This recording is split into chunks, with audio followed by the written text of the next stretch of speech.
말하는 백성에게 내가 종일 내 손을 벌렸노라 하였느니라. 아멘. 겸손과 순종의 마음으로 오늘 이 말씀 함께 받도록 하겠습니다. 우리 지난 3주간 동안 예수님의 복음의 말씀을 함께 나누었습니다. 기억하십니까? 아니면 다 잊어버리셨습니까? 상관없습니다. 제가 또 말할 거니까요. 자, 첫 주에는 우리가 행복에 대해서 이야기를 나눴어요. 기억나시죠? 그건 기억나시죠? 첫 주에 행복에 대해서 이야기를 나눴는데 핵심 토픽이 뭐였냐면 우리가 행복할 수 있다 없다? 없다. 그렇죠? 그리고 둘째 주에는 이걸 우리가 함께 살펴봤어요. 행복할 수 없는데 그럼 어떻게 하면 행복할 수 있는가? 그러면서 우리가 예수 그리스도의 십자가와 복음을 함께 나누었습니다. 그 결과가 뭐예요? 우리가 우리의 외적인 것, 우리의 어떤 소유, 우리가 뭘 갖는다거나 우리의 꿈을 이룬다거나 우리가 어떤 걸 이룬다고 해서 우리가 행복할 수 있느냐? 그렇지 않다는 거예요. 우리가 행복할 수 있는 것은 우리의 가장 본질적인 문제, 우리 안에 죄, 우리 안에 있는 욕심, 그리고 우리 안에 있는 이 죽음의 문제를 해결해야만 우리가 행복할 수 있는데 그걸 해결해 주신 분이 딱 한 분 계시다는 거예요. 그게 누구라고요? 예수님. 그래서 그 예수님을 믿어야만 우리가 진정한 행복으로 나아갈 수 있다. 이게 두 번째 주에 나눴던 내용이고, 지난주 마지막 세 번째 주에는 이걸 나눴어요. 근데 목사님, 나는 예수님을 믿는 것 같은데 행복하지가 않아요. 이 질문에 대한 답을 우리가 지난주에 나눈 거예요. 분명히 교회도 다니고 신앙생활도 오래 했고 모태신앙이고 예수님을 믿는다고 생각하는데 목사님 이상해요. 목사님 말씀하신 것처럼 행복하지 않아요. 죄의 문제가 해결되지 않아요. 죽음의 두려움과 공포가 해소되지 않아요. 어떻게 해야 됩니까? 라고 하는 질문에 대한 답이었죠. 그렇죠? 너무 새롭습니까? 지난주에 그런 걸 했다고요? 혹시 궁금하신 분들이 있을 거예요. 목사님이 저에게 그런 설교를 해주셨다고요? 유튜브에 가시면 들으실 수 있습니다. 오늘 할 수는 없고요. 궁금하신 분들, 이상하다, 내가 분명히 예수님을 믿는데 신앙생활 하는데 나 왜 행복하지 않지? 나 왜 이 죄의 문제가 해결되지 않고 죽음의 문제가 해소되지 않지?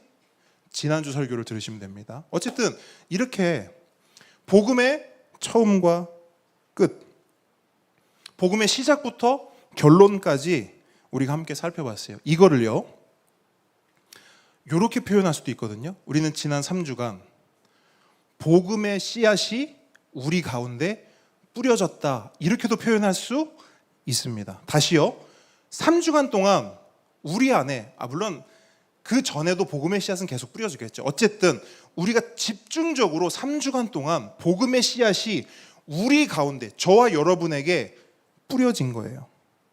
그러니까 하나님의 복음, 하나님의 말씀이 우리에게 씨앗처럼 뿌려진 겁니다. 그러면 농부의 마음을 한번 생각해 보죠. 농부는, 특별히 씨를 뿌린 농부는 뭘 기다릴까요? 맞아요. 정확합니다. 씨를 뿌린 농부는 새싹이 나기를 기다려요. 한 걸음 나아가서 그 새싹이 열매 맺기를 기대합니다. 맞습니까? 그게 농부의 심정이에요. 여러분, 제가 그렇습니다. 3주간 동안 부족하지만 열심으로 복음의 씨앗을 뿌렸어요. 그럼 제 심정은 뭐냐면 어디에서 새싹이 올라올까? 좀 더 구체적으로 어떤 사람에게서 이 새싹이 올라와 복음의 열매가 맺혀질까? 저는 애타게 찾고 기다리고 기대하고 있어요. 그게 농부의 마음이에요. 그런데 여러분, 저만 그럴까요? 저보다 훨씬 더 기다리고 기대하시는 분이 있어요. 바로 하나님입니다. 여러분, 성경을 보면 하나님을 농부로 표현하는 표현이 제법 많이 나옵니다. 아시죠? 성경을 보시면요, 하나님을 농부로 굉장히 많이 표현하고 있어요. 그 하나님 농부의 마음은 과연 뭘까? 하나님께서 이 복음의 씨앗이 뿌려진 뒤에는요, 다른 것에 크게 사실 관심이 없으세요. 물론 우리 삶의 어떤 디테일하고 구석구석 이런 부분들 하나님이 다 챙기고 관심 가지시죠. 그런데 하나님의 진짜 관심이 뭔지 아세요? 누구에게서 복음의 새싹이 올라오고 그 새싹이 줄기를 내고 그 줄기가 열매를 맺을 것인가. 하나님의 관심은, 하나님의 주목은 다 여기에 있는 거예요. 믿으십니까? 그런데가 나왔어요. 그런데 여러분, 그것을 주목하고 지켜보는 일은요, 굉장히 기대가 되는 동시에 굉장히 마음 졸이고 조마조마한 일입니다. 왜 그럴까요? 농부의 마음으로 한번 생각을 해보세요. 새싹이 나오길 기다리고 열매가 맺히길 기다리고 기대하는데 그것이 엄청 졸이고 조마한 마음이기도 해요. 왜 그럴까요?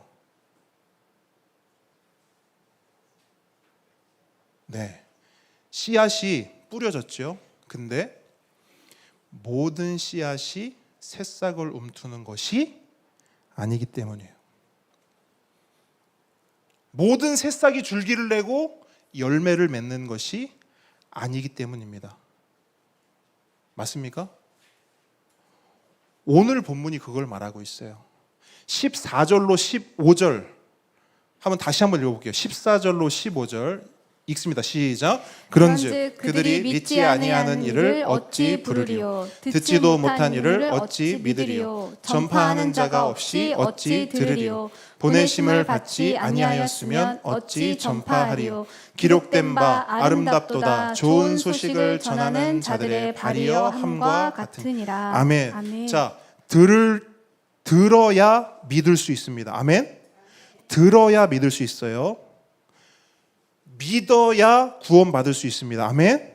여러분, 이거는 복음의 원리예요. 들어야 믿을 수 있고 믿어야 구원받을 수 있어요. 그래서 하나님께서는 계속해서 보내세요. 왜 보내냐? 들려주려고요. 뭘요? 복음의 기쁜 소식을 들려주려고요. 왜 들려줘요? 들어야 믿기 때문에. 왜 믿어야 돼요? 믿어야 구원받을 수 있기 때문에. 그래서 하나님은 계속해서 보내세요. 누구를? 복음 전할 자들, 아름다운 발을 가지고 산을 넘을 자들, 힘들고 어렵고 굉장히 고된 일이지만 그럼에도 불구하고 사람을 살리고 사람을 구원하는 이 일, 이 전하는 일을 할 사람을 하나님은 계속해서 보내신다는 거예요. 그리고 사람들을 보내서 그 복음의 말씀을 뿌리시는 거예요. 하지만 그 결과는 어떻습니까? 16절 전반절 눈으로만 보세요. 그러나 이렇게 시작해요.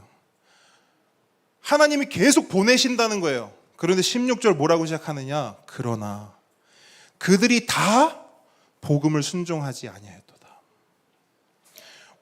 세 번역으로 한번 제가 읽어드릴게요. 그러나 모든 사람이 다 복음에 순종한 것은 아닙니다.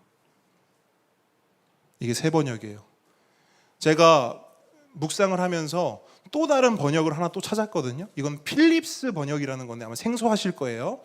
필립스라는 분이 번역한 성경인데 거기에는 이 말씀을 이렇게 번역하고 있어요. 잘 들어보세요. 저는 이게 훨씬 더 마음에 와닿아요. 그러나 기쁜 소식을 들어도 기뻐하지 않는 사람들이 있습니다. 어떻습니까? 어떤 느낌인지 확 오시죠? 복음은 기쁜 소식이잖아요. 근데 기쁜 소식이 전해져도 기뻐하지 않는 사람들이 있다는 거예요. 많다는 거예요. 뭘 말하느냐? 똑같이 복음을 들어도, 똑같이 좋은 소식을 들어도 어떤 사람은 기쁨으로 반응하고 순종하지만 어떤 사람은 기뻐하지도 반응하지도 순종하지도 않는다는 거예요. 당시 이방인이 그랬고 유대인이 그랬어요. 누가 기쁨으로 순종했습니까? 이방인들이요. 그럼 누가 반응하지 않고 기뻐하지 않고 불순종했습니까? 복음 앞에. 유대인들이 그랬어요. 왜 그랬을까? 왜 그랬을까? 이유가 뭘까? 오늘 본문이 그 이유에 대해서도 이야기하고 있어요. 혹시 그들이 복음을 못 들은 것이 아닐까? 설마 유대인이 그럴 리 없지. 복음이 안 전해졌고 복음을 못 들었기 때문에 그렇지, 복음이 들었는데 그들이 불순종했다고? 반응을 하지 않았다고? 그럴 리 없지요. 바울 선생님, 그들이 복음을 못 들은 건 아닐까요? 바울의 대답이 뭔지 아세요? 그렇지 않다라는 거예요. 18절 한번 같이 읽어보겠습니다. 18절 시작. 그러나 내가 말하노니 그들이 듣지 아니하였느냐? 그렇지 아니하니 그 소리가 온 땅에 퍼졌고 그 말씀이 땅 끝까지 이르렀도다 하였느니라. 아멘. 자, 여기서 바울은요 시편 19편 말씀을 인용하면서 이야기하고 있어요. 그 복음의 소리가 온 땅에 어떻게 됐대요? 퍼졌대요. 땅 끝까지 어떻게 됐대요? 이르렀대요. 복음의 소리가 전해졌다는 거예요. 유대인들 중에 못 들은 사람이 있다? 아니요, 그렇지 않다는 거예요. 복음의 소리가, 복음의 소식이 다 전해졌다라는 거예요. 못 들었습니다라고 핑계할 수 없을 정도로 충만히 전해졌다는 거예요. 근데 보세요. 그럼 바울은 어떻게 이렇게 자신 있게 말할 수 있는가? 바울의 이 자신감의 근거가 뭔가? 이유가 있어요, 여러분. 혹시 뭔지 아실까요? 바울이 이렇게 복음이 충만히 다 전해졌다 말할 수 있는 그 자신감, 그 근거가 어디 있을까요? 그렇죠. 자신이 듣고 또 뭐죠? 경험했고 그것을 또 어떻게 했죠? 바울이? 맞아요. 여러분, 그거예요. 여러분, 인류 역사 가운데 최고의 전도자를 꼽으면 아마 한 사람도 거부함 없이 바울이라고 말할 거예요. 보세요. 바울이 유대인들에게 어떻게 복음을 전했는가? 원래 유대인들은 이것을 중심으로 살았습니다. 뭘까요? 구약을 보면, 그렇죠? 그러니까 어떤 장소적으로 한번 생각해 보십시오.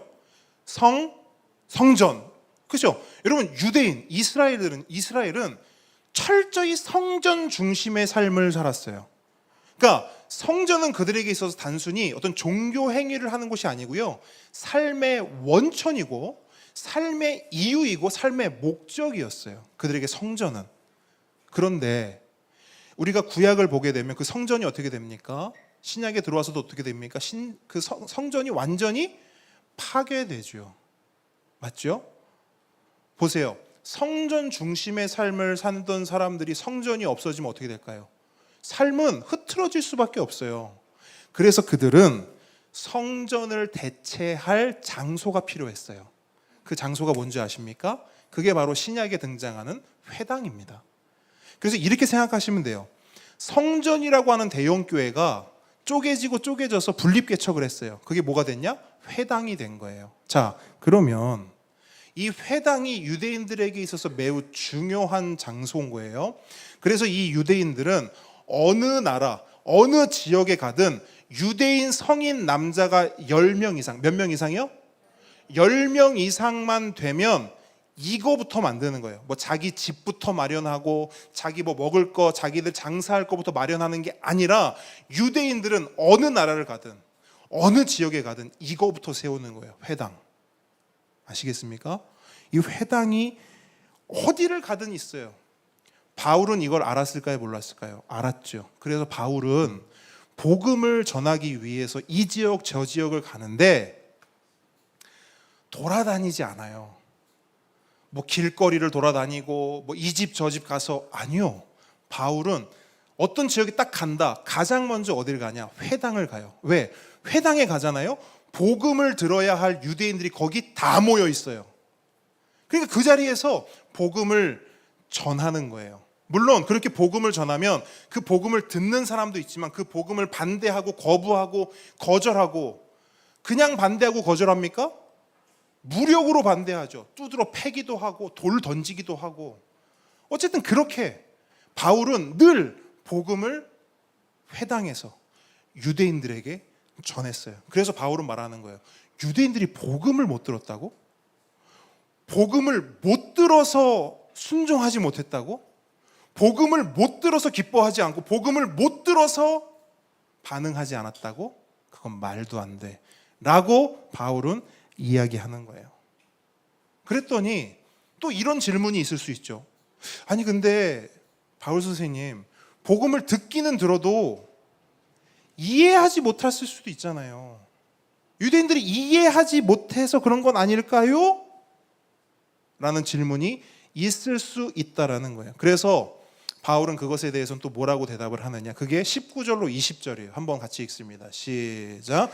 그러나 내가 말하노니 이스라엘이 알지 못하였느냐? 먼저 모세가 이르되 내가 백성 아닌 자로서 너희를 시기하게 하며 미련한 백성으로서 너희를 노엽게 하리라 하였고, 이사야는 매우 담대하여 내가 나를 찾지 아니한 자들에게 찾은 바 되고 내게 묻지 아니한 자들에게 나타났노라 말하였고. 아멘. 자, 방금 그 대답에서는 바울이 시편의 말씀을 인용했다 했잖아요. 근데 여기서는 뭐 모세의 말도 인용하지만 어쨌든 핵심적인 것은 이사야의 말씀을 인용하고 있어요. 이사야 말. 그게 뭐냐면 하나님은 어떤 분이시냐? 하나님은 찾지 아니한 자들도 찾아가시는 분. 아멘입니까? 질문하지 않은 사람에게도 나타나 보여주시는 분. 이사야가 이렇게 말했다는 거예요. 우리 하나님은 이런 하나님이라는 거예요. 그러면 이걸 가지고 지금 뭘 이야기하고 싶은 거냐면 바울은 하나님은 자기 백성이 아닌 자들, 그 사람들이 누구죠? 이방인이죠. 그 이방인들에게도 복음을 들려주시고 설명해 주시고 그들을 설득시켜 주신 하나님이라는 거예요. 그래서 이방인들이 그렇게 많이 돌아왔지 않냐 이거예요. 그러면서 뭐라고 말하냐? 그런데 하나님의 백성인 유대인에게 하나님께서 이 복음을 이해를 시켜주지 않으셨다고? 설명해주지 않으셨다고? 그들로 하여금 설득하지 않으셨다고? 아니라는 거예요. 이방인들에게도, 이 표현이 너무 멋지지 않습니까? 찾지 않은 사람에게도 하나님이 어떻게 하신대요? 찾아가신대요. 여러분 보세요. 우리 중에 하나님을 찾아서 하나님 만난 사람이 있어요? 없어요. 그건 우리의 착각입니다. 우리는 하나님을 찾은 적이 없어요. 누가 우리를 찾아오셨죠? 하나님이요. 우리가 말씀을 이해했다고요? 아니요. 하나님이 우리를 이해할 수 있도록 도와주시고 우리를 설득하셔서 우리는 하나님의 말씀을 알게 되었고 복음을 받아들이게 되었고 복음에 순종할 수 있게 된 겁니다. 그래서 우리가 복음 앞에 반응할 수 있는 건 내가 똑똑하고 내가 잘나서가 아니에요. 오직 하나님의 은혜인 줄 믿습니다. 그런 하나님이시라는 거예요. 그런데 그런 하나님이 정작 자기 백성, 나는 너의 하나님이 되고 너희는 내 백성이 되리라, 그 이스라엘에게, 그 유대인에게 복음을 설명해 주지도 않고 복음으로 설득도 하지 않았다고요? 말도 안 된다라는 거예요. 여러분, 이스라엘은, 유대인들은 복음을요 귀로만 들은 게 아니에요. 이스라엘은 복음을 뭘로 들었어요? 네, 직접 경험했어요. 여러분 출애굽기 보세요. 출애굽기가 이스라엘의 역사인 동시에 복음의 역사입니다. 이스라엘은 어떤 사람들이냐? 이방인과 다르게 이방인들은 복음을 구경한 사람들이고요. 하나님이 이스라엘을 어떻게 구원하시는가를 구경한 사람들이 이방인이고요. 그 직접 구원을 받은 사람들이 이스라엘이에요. 출애굽기를 보면, 말라기까지 보면 그 내용이 다 뭐냐면 하나님이 이스라엘을 어떻게 구원하셨는가, 그 복음의 내용이 나와 있고요. 그 복음의 내용을 직접 경험한 사람이 이스라엘 유대인들이에요. 근데 하나님이 그들에게 복음을 설명해 주지 않았다고요? 하나님이 그들에게 복음으로 설득하지 않으셨다고요? 말도 안 된다는 거예요. 그럼 도대체 이유가 뭘까요? 왜 유대인도 이방인도 똑같이 복음을 들었는데, 똑같이 하나님이 그들에게 복음을 설명해 주시고 복음으로 설득했는데 왜 이방인들은 그 복음에 순종을 했고 유대인들은 그 복음을 거절하고 거부하고 순종하지 않았을까요? 이방인들은 그 복음의 소식을 듣고 기뻐서 춤을 췄는데 왜 유대인들은 복음의 소식을 듣고도 아무런 반응을 하지 않을까요? 오히려 어떤 반응을 했죠? 그 복음의 기쁜 소식을 가지고 이 땅 가운데 오신 하나님의 아들 예수님을 어떻게 했습니까? 십자가에 매달아 죽였죠. 좋은 소식을 말하러, 전하러 온 그분을 죽였죠. 누가요? 유대인들이요. 왜 이런 일이 일어날까? 하나 더. 그럼 오늘날에는 그런 일이 일어나지 않을까요? 100% 일어납니다. 오늘날에도 똑같은 복음을 들어도요, 어떤 사람은 기쁨으로 반응하고요, 어떤 사람은 그 예수를 거절합니다. 근데 거절은요, 그 안에 뭘 내포하고 있는지 아세요? 성경은 말하길 예수 그리스도를 다시 십자가에 박는 것이다, 이렇게 말해요. 여러분, 우리가 예수님을 거부하는 것은 단순히 내 의사 표명이 아닙니다. 저는 그냥 복음을 한 요 정도로만 받아들일게요, 선택이 아니에요. 복음을 거부하고 거절하는 것은 예수 그리스도를 다시 십자가에 못 박는 것이다 라고 성경은 말씀합니다. 도대체 왜 이러한 일들이 일어나는가? 또 그렇다면 오늘 설교의 제목처럼 그 복음 앞에 어떻게 하면 기쁨으로 반응하고 순종할 수 있는가? 그 답을 오늘 이 시간 좀 찾아보기 원하는데, 오늘 본문 말고요, 다른 본문으로 좀 넘어가도록 하겠습니다. 누가복음 8장으로 갈게요. 누가복음 8장을 통해서 우리가 오늘 이 시간 알아야 될 답을 찾으려고 해요. 예수님의 말씀에서 그 답을 한번 찾아보겠습니다. 누가복음 8장, 우리가 잘 아는 말씀이에요, 여러분. 누가복음 8장 4절부터 읽을 겁니다. 누가복음 8장 4절부터 15절까지예요. 네, 천천히 찾으십시오. 네. 그래서 빨리 찾는 겁니다. 이 정도면. 자, 봅시다. 우리 4절부터 15절 우리 한 목소리로 읽습니다. 시작. 각 동네 사람들이 예수께로 나와 큰 무리를 이루니 예수께서 비유로 말씀하시되 씨를 뿌리는 자가 그 씨를 뿌리러 나가서 뿌릴새 덜어는 길가에 떨어짐에 밟히며 공중의 새들이 먹어버렸고 덜어는 바위 위에 떨어짐에 싹이 났다가 습기가 없으므로 말랐고 덜어는 가시떨기 속에 떨어짐에 가시가 함께 자라서 기운을 막았고 덜어는 좋은 땅에 떨어짐에 나서 100배의 결실을 하였느니라. 이 말씀을 하시고 외치시되 들을 귀 있는 자는 들을지어다. 제자들이 이 비유의 뜻을 물으니 이르시되 하나님 나라의 비밀을 아는 것이 너희에게는 허락되었으나 다른 사람에게는 비유로 하나니 이는 그들로 보아도 보지 못하고 들어도 깨닫지 못하게 하려 함이라. 이 비유는 이러하니라. 씨는 하나님의 말씀이요 길가에 있다는 것은 말씀을 들은 자니 이에 마귀가 가서 그들이 믿어 구원을 얻지 못하게 하려고 말씀을 그 마음에서 빼앗는 것이요 바위 위에 있다는 것은 말씀을 들을 때에 기쁨으로 받으나 뿌리가 없어 잠깐 믿다가 시련을 당할 때에 배반하는 자요 가시떨기에 떨어졌다는 것은 말씀을 들은 자이나 지내는 중 이생의 염려와 재물과 향락의 기운이 막혀 온전히 결실하지 못하는 자요 좋은 땅에 있다는 것은 착하고 좋은 마음으로 말씀을 듣고 지키어 인내로 결실하는 자니라. 아멘. 아멘. 우리가 잘 아는 비유죠.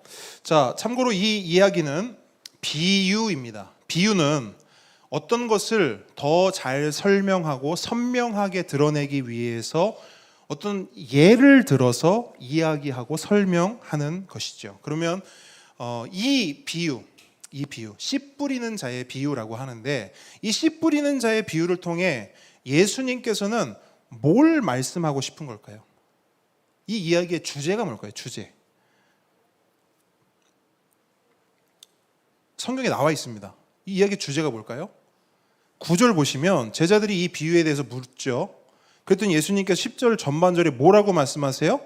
내가 이 비유를 한 것은 하나님 나라의 비밀을 알려주기 위함이야, 이렇게 말씀하세요.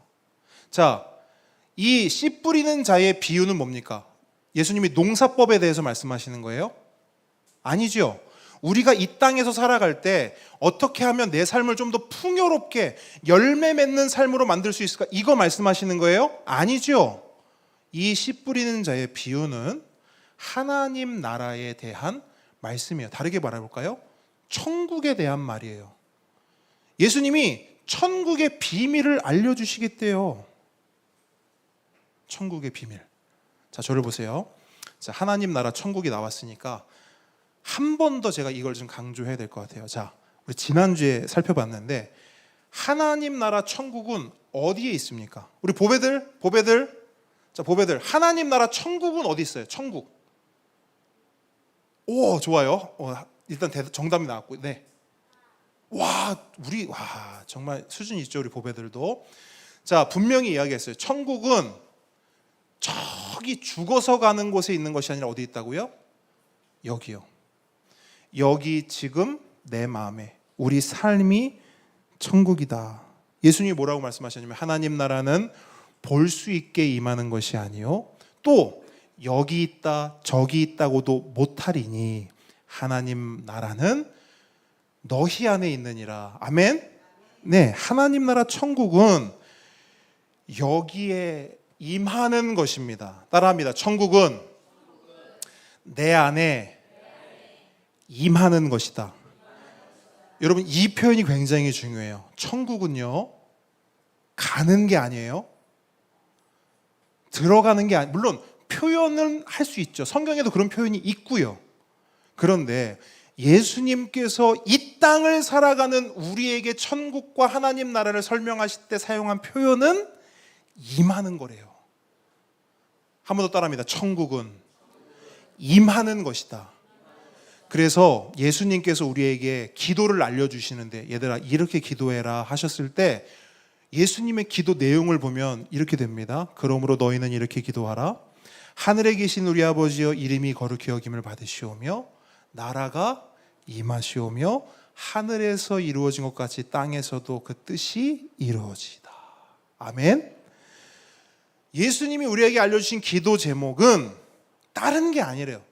이거 기도해라 저거 기도해라 아니고 가장 먼저 가장 핵심적으로 기도해야 할 게 이거래요. 하나님 나라가 지금 여기 내 삶에 임하게 해주십시오. 아멘. 이걸 다르게 표현하면 뭔지 아세요? 하나님, 제가 오늘 이 땅을 밟고 사는데 저의 오늘 하루가 천국이 되게 해주십시오. 아멘. 여러분, 그런 삶을 실제로 살 수 있다고 하면 어떨까요? 행복할까요? 불행할까요? 너무 행복하지 않을까요? 이 땅에서도 천국을 살 수 있다고? 예수님이 그렇게 말씀하세요. 살 수 있다고요. 예수님이 말씀하세요. 그렇게 살 수 있다고. 천국? 이 땅에서 살 수 있어. 여러분, 그 소식이 뭔지 아세요? 그게 복음이에요. 우리를 이 땅에서도 천국 살게 해주시겠다는 것이 우리를 향한 기쁜 소식, 복음이라고요. 여러분, 천국은 임하는 것입니다. 천국은 우리가 만들어낼 수 없어요. 누가 만들어 놓은 곳에 우리가 들어간다고 해서 천국을 누리는 게 아니에요. 천국은 오직 하나님이 우리 가운데 주셔야, 그 천국이 우리 가운데 임해야 우리는 천국을 살 수 있는 것입니다. 그러므로 우리 모든 함께 걷는 성도의 삶 가운데 천국이 임하기를 축복합니다.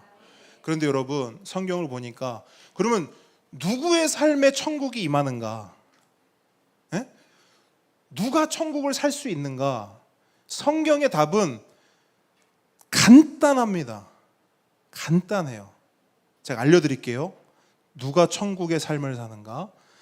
누구든지, 중요하죠? 누구든지. 그러니까 이런 사람 저런 사람 차별이 있는 게 아니라 누구든지 주의 이름을 부르는 자는 구원을 받으리라. 이 말씀이 있죠. 근데 저는 이 말씀을 이렇게 여러분들에게 선포하고 싶어요. 누구든지 주의 이름을 부르는 자는 천국이 임하리라. 아멘. 누가 천국을 산다고요? 주의 이름을 믿음으로 부르는 자. 결국 오늘 설교 제목이 천국을 사는 삶이라는 걸 여러분들이 아셨으면 좋겠어요. 오늘 설교 제목이 뭐예요? 복음에 반응하고 순종하는 삶이지요. 그 삶을 바꿔 말하면 천국의 삶이 되는 거예요. 누가 천국의 삶을 사느냐? 복음에 반응하고 순종하는 사람이요. 아시겠습니까? 이것이 이 비유, 예수님께서 우리에게 씨 뿌리는 자의 비유를 알려주신 하나님 나라의 비밀이고 천국의 비밀입니다. 근데 유대인들은 이 하나님 나라의 비밀을 몰랐어요. 이 천국의 비밀을 몰랐어요. 예수님도 말씀하시죠. 들을 귀 있는 사람만 들으래요. 무슨 말이에요? 못 듣는 사람 있다 없다? 있다. 볼 사람이 있고 못 보는 사람도 있대요.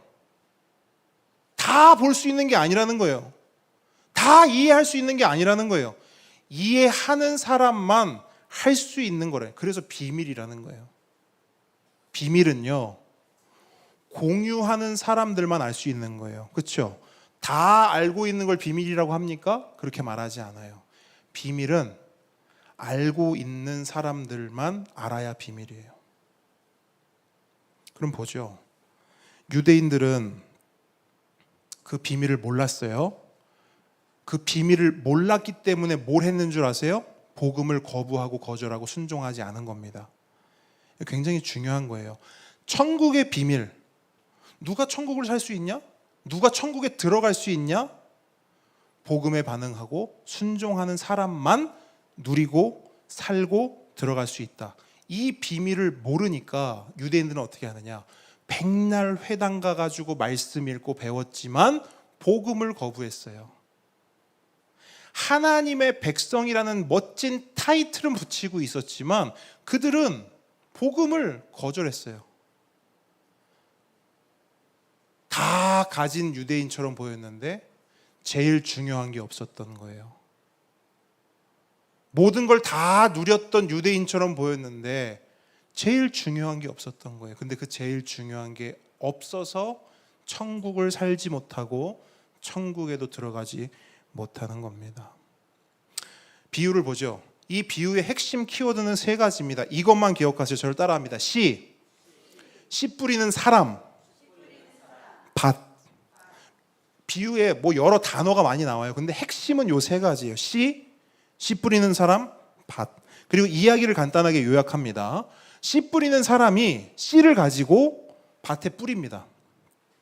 근데 어떤 씨는 열매를 맺고요. 어떤 씨는 열매를 맺지 못합니다. 끝. 이게 이 비유의 전부예요. 씨 뿌리는 사람이 씨를 뿌렸는데 어떤 씨는 열매를 맺지 못해요. 근데 어떤 씨는 열매를 맺습니다. 무려 100배의 열매를 맺어요. 먼저 간단하게 말씀드리면 여기서 말하는 열매, 오해할 수 있을까 봐. 여기서 말하는 열매 1번, 이 땅에서 뭔가 풍족하고 뭔가 많은 것들을 누리며 사는 그 열매를 말하는 것이다. 1번. 2번, 하나님 나라 천국이다. 몇 번이에요? 네. 그걸 알고 지금 이 비유로 들어가야 됩니다. 1번으로 이해하고 들어가면 골 때려져요. 자, 예수님은 지금 이 이야기를 하나님 나라 천국에 대해서 이야기한다고 말씀하셨어요. 자, 봅시다. 상황은 똑같아요. 씨 뿌리는 사람도 똑같고 씨도 똑같아요. 근데 어떤 밭에서는 열매가 맺히지 못하고요. 어떤 밭에서는 열매가 맺혀져요. 차이가 뭘까요? 오늘 본문이 이야기하는 것은 씨가 다르다고 말하지 않아요. 똑같은 씨예요. 씨 뿌리는 사람도 다르지 않다고 말해요. 똑같은 사람입니다. 근데 뭐가 다르냐? 밭이 달라요. 밭에서 차이가 난다는 거예요. 밭에서 갈린다는 거예요. 자, 4가지 밭이 나오는데 이 밭을 우리가 이야기하기 전에 우리의 오해를 하나 좀 제거하고 가야겠습니다. 뭐냐? 우리가 생각하는 밭의 개념과 예수님 당시 팔레스틴 지역의 밭의 개념이 다르다는 거예요. 선생님 사진 한번 보여주시겠어요? 자, 보세요. 이거는 우리나라 밭이에요? 팔레스틴 밭이에요? 우리나라 밭. 딱 봐도 알겠죠? 뭔가 잘 정리정돈이 돼 있어요. 보시면 돌 다 모아놨죠? 보이죠? 돌 다 모아가지고 이쪽에 다 쌓아놨잖아요. 그죠? 저 위에 보면은 덤불들 모아놨죠. 그쵸? 그리고 길도 있지요. 그쵸? 그 다음에 좋은 땅 어디예요? 좋은 땅. 다 각각 존재하죠. 돌밭, 가시덤불, 길가, 좋은 땅 각각 존재하죠. 구역이요. 이게 우리나라 밭입니다. 그리고 우리는 밭하면 이걸 가장 먼저 생각해요. 아, 밭이 이런 거구나. 근데 여러분, 팔레스틴 밭 보여드릴게요. 이게 팔레스틴 밭이에요. 에? 목사님, 저게 무슨 밭이에요? 저건 그냥 누가 버린 땅 아니에요? 아니요, 밭이에요. 보세요. 돌을 골라냈습니까? 그대로 있죠. 가시는요. 가시덤불은요. 여기 보시면 요게 가시덤불이에요. 가시덤불도 그대로 있고 그냥 가면 길이에요. 뭘 말하느냐? 팔레스틴 지역의 밭은요. 길, 돌밭, 좋은 땅 구별이 안 돼 있어요. 무슨 말이냐? 한 밭이라는 거예요. 한 밭 안에 길도 있고 돌도 있고 가시덤불도 있고 좋은 땅도 있는 거예요. 그래서 여러분, 파종 방식이 달라요. 우리나라는 사진 한번 더 보여주세요. 씨를 뿌리지 않아요. 어떻게 해요? 심어요. 어디에다가? 좋은 땅에만 심어요. 맞습니까? 농부가 저 돌밭에다가 씨 심는 거 봤어요? 가시덤불에 심는 거 봤어요? 길가에 심는 거 봤어요? 가지런히 좋은 땅에만 나죠. 왜? 저기만 심으니까요. 팔레스틴 보여주세요. 근데 팔레스틴은 그렇게 할 수가 없어요. 그래서 어떻게 하느냐? 저를 보세요. 그래서 씨를 뿌리는 거예요. 그래서 씨를 그냥 가면서 그냥 뿌리는 거예요. 이렇게 씨를 뿌리니까 이 씨가 돌에도 떨어지고 덤불에도 떨어지고 좋은 땅에도 떨어지고 길가에도 떨어지는 거 이해하셨죠? 요게 예수님이 비유로 말씀하셨던 당시의 밭 개념입니다.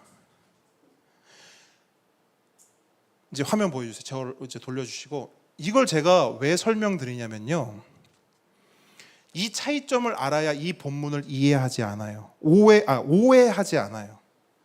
많은 사람들이 이 비유에 나오는 밭을 각각의 밭이라고 생각해요. 각각의 밭. 우리가 생각하는 그 우리나라 밭의 개념으로. 그래서 이 비유를 딱 떠올리거나 생각하면 우리는 이렇게 생각합니다. 아, 나는 지금 길가인데 언제쯤 그래도 좀 이렇게 돌밭 정도로, 가시덤불 정도로 이렇게 좀 성장하고 자랄 수 있을까? 나는 지금 가시밭인데 언제쯤 좋은 밭이, 좋은 땅이 될 수 있는가?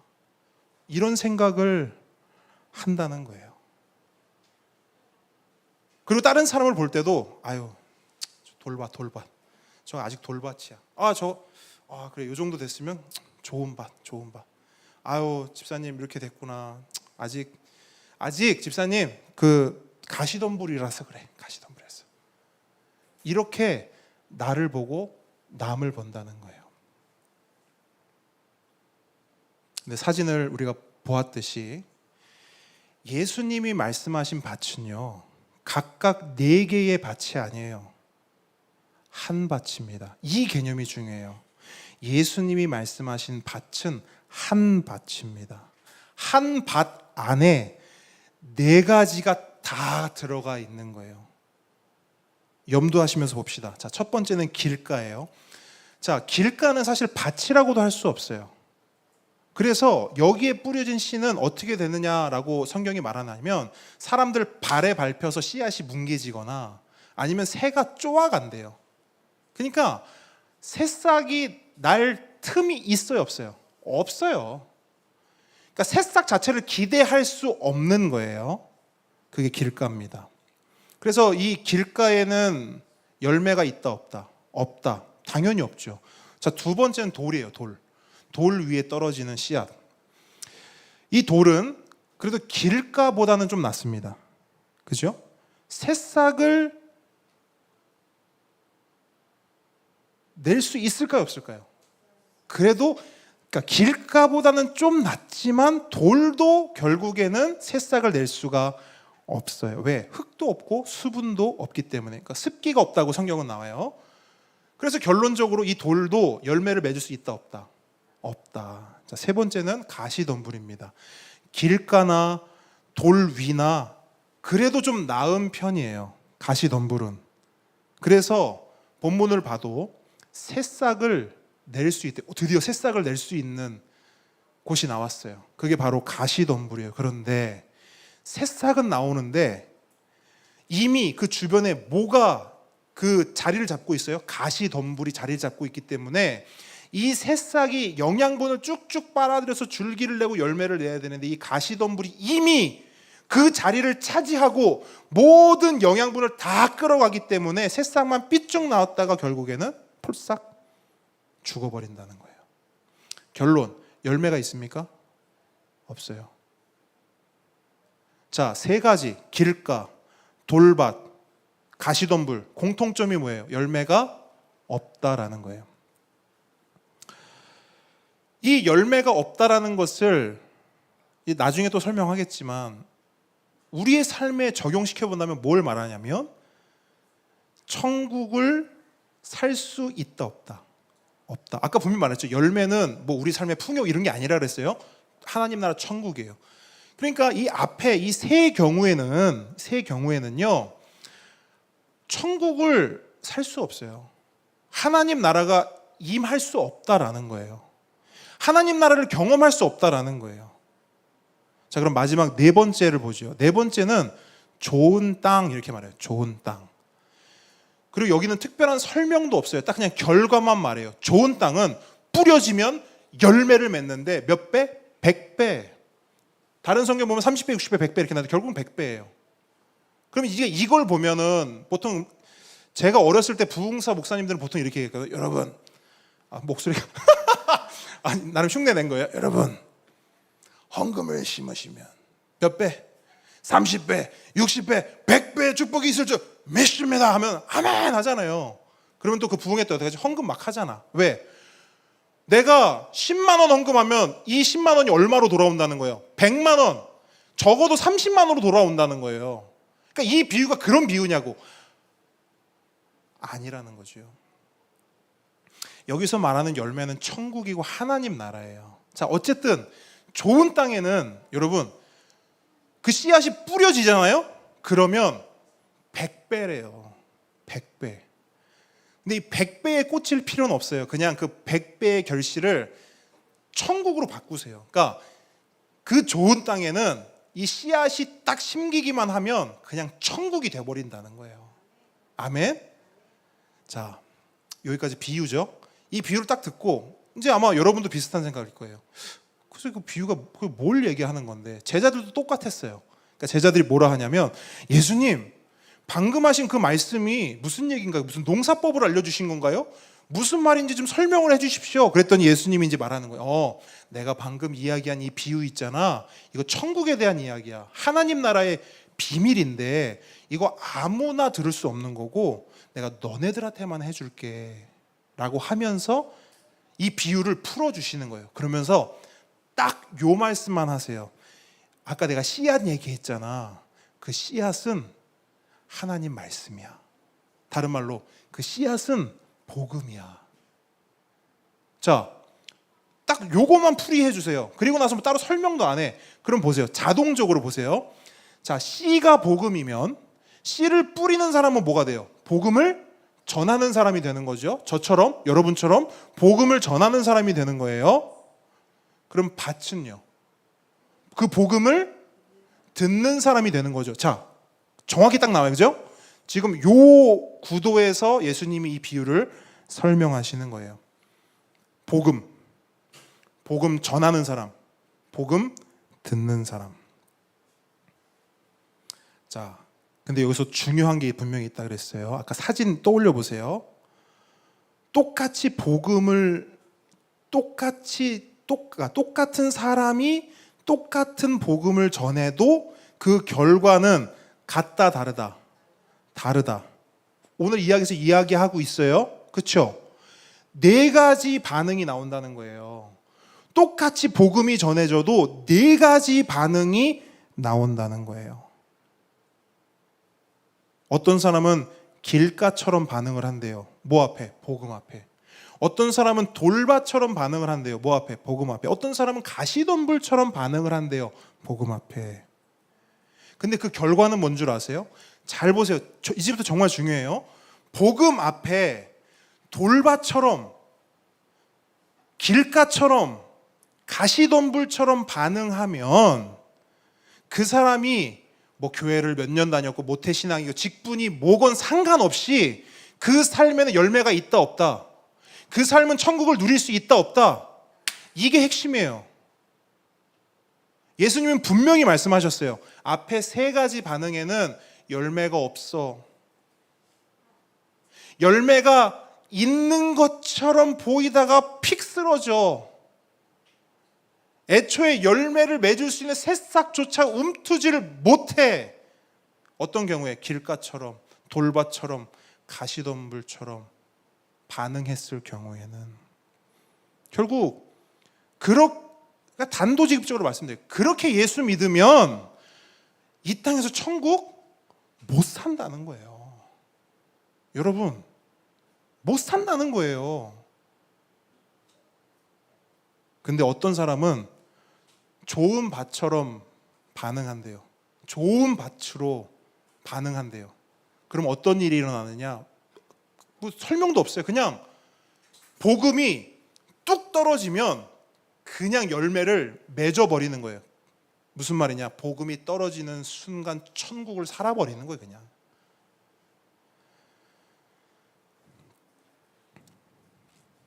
그럼 예수님은 지금 우리에게 뭘 말씀하시는 거냐는 거예요.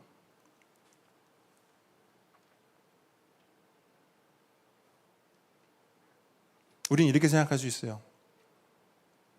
목사님, 저는 원래부터 길 까고 돌밭이고 가시덤불 같은 사람이에요. 그러니까 저는 복음이고 뭐고 안 돼요. 저는 원래 좋은 땅 같은 사람이 아니에요. 이렇게 말하는 사람이 있을 수도 있고, 또 어떤 사람은 아유, 아직 길 까고 돌밭이고 가시밭이어서 안 돼. 나처럼 좋은 밭이어야 이렇게 복음도 잘 듣고 천국을 살고. 또 이렇게 생각할 수도 있습니다. 두 극단이 있어요.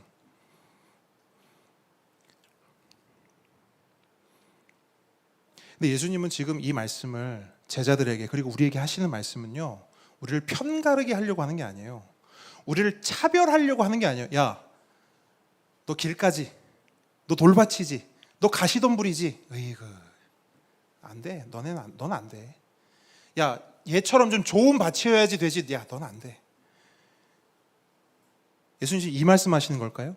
아니에요. 제가 예수님 말씀하신 이 밭이 한 밭이라는 생각을 해보니까 정신이 번쩍 났어요. 아, 그게 아니구나. 예수님은 우리에게 가능성을 말씀하시는구나. 다시, 예수님은 우리에게 기회를 주시는 거구나. 여러분 잘 들으세요.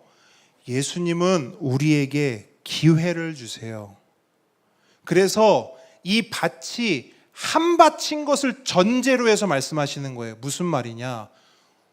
우리는요, 길가가 될 수도 있고요, 돌밭이 될 수도 있고요, 가시덤불이 될 수도 있고요. 놀라지 마십시오.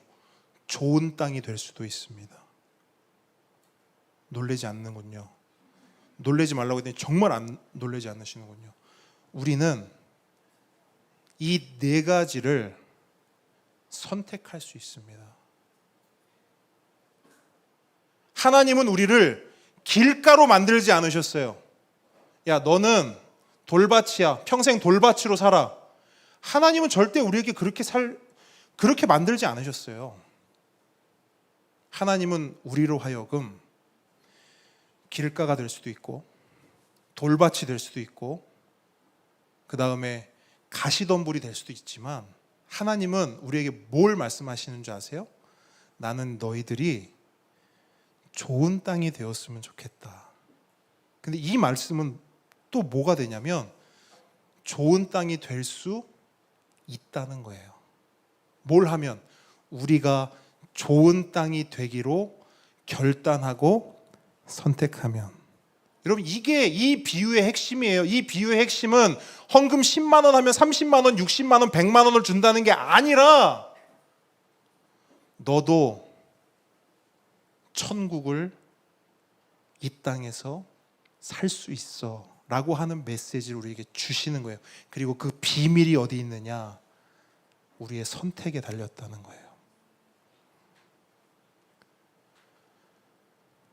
그럼 여러분 궁금하죠? 일단 요거는 여러분 아셔야 돼요. 열매 맺지 못하는 거 한번 쭉 읽어보세요. 열매 맺지 못하는 거 한번 보세요. 그게 뭐냐면 이렇게 말씀하세요. 마귀에게 말씀을 빼앗기는 거야. 길가는 마귀에게 말씀을 빼앗기는 거래요. 그게 뭔지 아세요? 이렇게 설교 시간이잖아요. 말씀을 들어요. 근데 이 말씀을 자 예를 들어서 이게 복음이라고 칩시다. 이게 말씀이라고 칩시다. 복음이 던져졌어요. 이걸 내가 잡아야 되잖아. 그래야 이 복음이 이 말씀이 내게 되잖아. 근데 복음이 던져졌는데 아무 관심이 없는 거야. 땅에 뚝 떨어졌어요. 어떻게 해요? 사단이 홀랑 집어간다는 거예요. 그러면 그 말씀 어디 갔어요? 나한테 있어요? 없어요. 그게 길가라는 거예요. 이렇게 말씀 앞에 복음 앞에 반응하면 백날 말씀 듣고 복음 듣고 무슨 소용이 있냐는 거예요. 던져졌는데 아무도 잡는 사람이 없으면 그렇게 하면 안 된다는 거죠. 두 번째, 돌밭은 시련을 당해 배반하는 거래요. 신앙을 하죠. 예수님을 믿어요. 근데 분명 예수님을 믿으면 좋은 일만 생겨야 되는데 행복한 일만 생겨야 되는데 시련이 와요. 고난이 와요. 그러니까 어떻게 해요? 자, 이거는 그래도 잡은 거예요. 그죠? 길가보다 나으니까 잡았는데 시련이 와요. 어떻게 하냐? 홀랑 던져버려요. 아 됐다. 복음은 무슨 복음? 천국은 무슨 천국? 하나님 나라는 무슨 하나님 나라? 지금 내가 살기 바쁜데 내가 지금 당장 죽게 생겼는데 뭔 놈의 복음?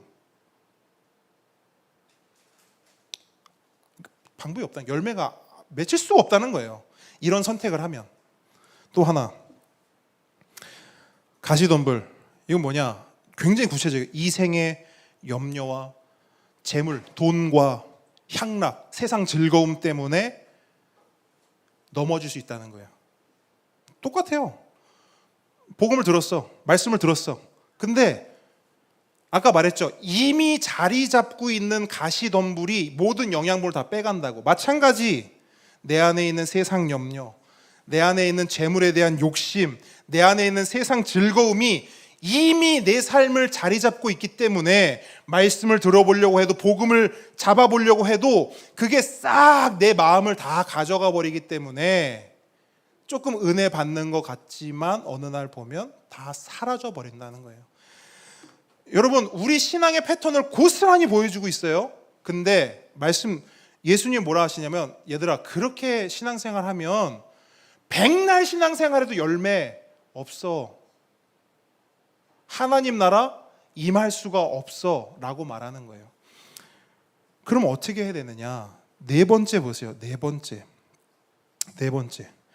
여러분 네 번째는 뭐죠? 한번 15절 한번 같이 읽어볼까요? 시작. 좋은 땅에 착하고 좋은 마음으로 말씀을 듣고 지키어 인내로 결실하는 자니라. 아멘. 네. 여러분 정말 구체적이지 않습니까? 네 번째, 그러니까 좋은 땅으로 사는 것이 무엇인지를 예수님이 말씀하시는데요. 보통은 여기에서 우리는 어디에 집중하는 줄 아십니까? 착하고 좋은 마음에 집중해요. 왜? 우리는 기독교 신앙이 그런 건 줄 아니까요. 아, 교회 다니고 예수 믿으면 착하고 좋은 마음으로 살아야 되는 거 아니야? 사람들한테 베풀고 좋은 사람 돼서 그렇게 사는 게 기독교 신앙 아니야? 그래서 우리는 아, 그렇지. 좋은 땅에 산다는 건 착하고 좋은 마음으로 사는 거구나. 그래, 오늘부터 착하고 좋은 마음으로 살아야지. 어마어마한 착각을 하고 계신 거예요. 예수님은 그거 말하고 있죠. 착하고 좋은 마음으로 살라고 말하지 않아요. 착하고 좋은 마음으로 뭘 하라고 말해요? 그 앞에 보세요. 성경을 보세요. 착하고 좋은 마음으로 뭘 하래요? 말씀을 듣고 지키래요. 자, 보세요. 착하고 좋은 단어는 다른데요. 원문을 보면 같은 의미예요. 착하고 좋은 마음으로, 선한 마음으로 뭘 하래요? 말씀을 듣고 지키래요. 자, 여기도 중요한 거. 자, 듣고 지킨다 이렇게 하면 말씀을 듣고 내가 행해야 되는구나 이렇게 들을 수 있어요. 아니요. 듣고 지킨다. 이 지킨다라는 말은요, 같은 의미예요. 제가 그럼 원어적인 표현으로 해볼게요. 좋은 땅이라는 것은 너희들이 착하고 좋은 선한 마음으로, 다른 말로 그 하나님의 말씀과 복음을 정말 사랑하고 애정하는 마음으로 그 말씀을 듣고 경청하여 그 말씀을 붙잡으라는 거예요. 여기서 지킨다는 게요, 이렇게 내가 행한다는 게 아니고 지켜내라는 거예요. 지켜내다. 그 말씀을 손에 꽉 쥐고 절대 놓지 말라는 거예요. 마귀가 와서 빼앗아 가도 빼앗기지 말라는 거예요. 내 삶에 시련과 고난이 와도 빼앗기지 말라는 거예요. 내 삶에 향락과 즐거움과 재물의 욕심이 찾아와도 빼앗기지 말라는 거예요. 이거 지키라는 거예요. 그래서 뭐라고 말하냐? 인내로 뭐 하래요? 자, 보세요. 좋은 땅으로 살아가는 삶은 쉬운 삶이 아니에요, 여러분. 어려운 삶이에요. 그래서 예수님은 뭐라고 말씀하시는 줄 아세요? 너네 인내해야 돼. 인내해야 결실할 수 있어. 다른 말로 인내해야 열매 맺을 수 있어. 그러니까 뭘 인내할 거냐고요. 네, 착하고 좋은 마음으로 살게요. 아니고요. 착하고 좋은 마음으로 말씀을 듣고 지키는 것을 인내하라고요. 한마디로 말씀의 자리에 서 있으라고요. 말씀을 대충 듣고 넘기지 말고 그 말씀에 좀 진지하게 우리의 삶을 내어놓으라는 거예요. 여러분, 이걸 기독교 신앙이라고 합니다. 기독교 신앙은 착하고 좋은 사람 돼서 착하고 좋은 세상 만드는 게 아니에요. 하나님의 말씀을 듣지 못한, 들을 귀 없는 자가 하나님의 말씀을 듣게 되는 것이 기독교예요. 하나님을 볼 수 없었던 자가 하나님을 볼 수 있게 된 게 기독교예요. 생명 없던 자가 하나님의 생명을 얻은 게 기독교예요. 그게 기독교입니다.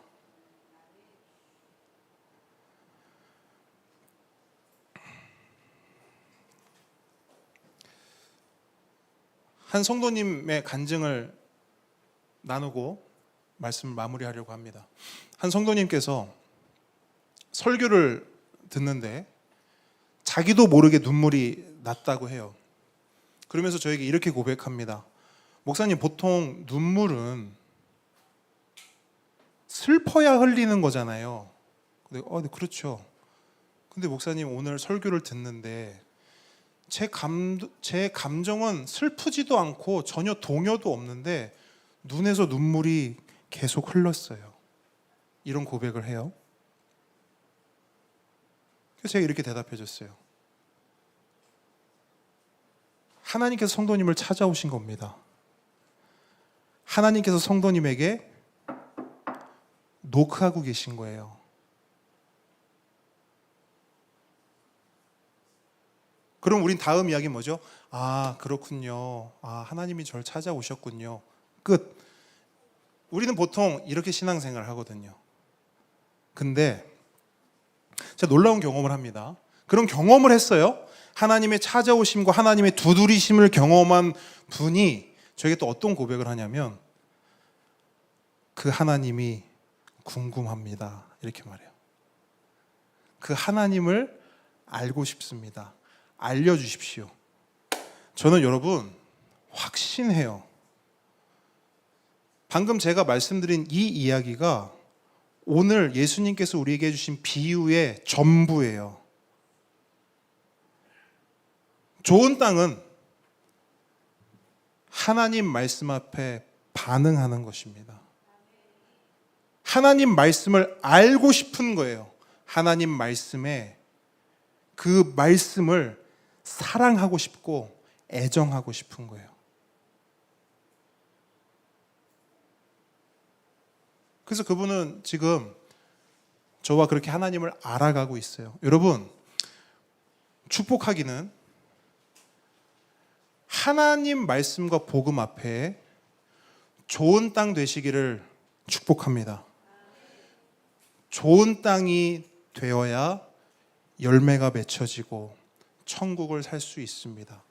하나님, 왜 저는 교회를 다니는데 하나님을 믿는데 제 삶은 이렇게 불행한가요? 지옥인가요?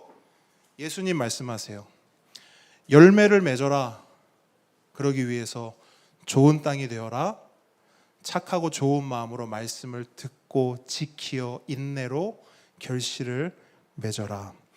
예수님의 이 진리의 말씀에 순종할 뿐 아니라 순복하는 우리 모든 함께 걷는 성도들